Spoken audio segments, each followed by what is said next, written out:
ఇప్పుడు మనం ఏదన్నా పని మీద అర్జెంటుగా పోయేది ఉంటే బస్సు ఉంటే బస్సు, ఆటో ఉంటే ఆటో, బండి అయితే బండి, కారు ఉంటే కారు వేసుకొని పోతాం. చేరాల్సిన ఊరికి చేరుతాం, పోయిన పని చూసుకుంటాం, మళ్ళీ ఇంటితో పడతాం. ఒకళ్ళ మనకు బండి లేదు, కారు లేదు, పోతే ఆటోకే లేదంటే బస్కే పోవాలనుకో జరంత ఆలస్యం అవుతుంది. అట్లనే ఓ గొప్ప కార్యానికి పోతోళ్ళు బండేసుకొని పోయిండ్రులా. ఇంతకు వాళ్ళు ఏం పని మీద పోయిండ్రు, ఏ బండి మీద పోయిండ్రు అనేదే అసలు ముచ్చట. ఇటుకెళ్ళి పెద్దమ్మ, అటుకెళ్ళి దొంగోడు, నడుమిట్ల బైకోడు. చూడుర్రిగా ఏమైందో.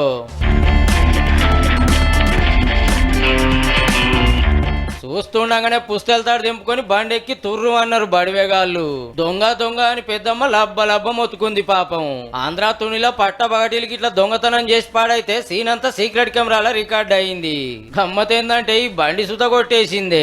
విశాఖపట్నంలో ఒక ఇంట్లో పార్క్ చేసి పెడితే చిన్నగొచ్చి చాలు చేసి తీసుకొని అవతల పడ్డారు. అదే బైక్ మీద ఈడి దాకొచ్చి గొలుసు గుంజుకపోయిండ్రు అన్నట్టు. ఇట్లా ఇంకెన్ని ఉద్ధారకాలు చేసిండ్రు పుణ్యాత్ములు.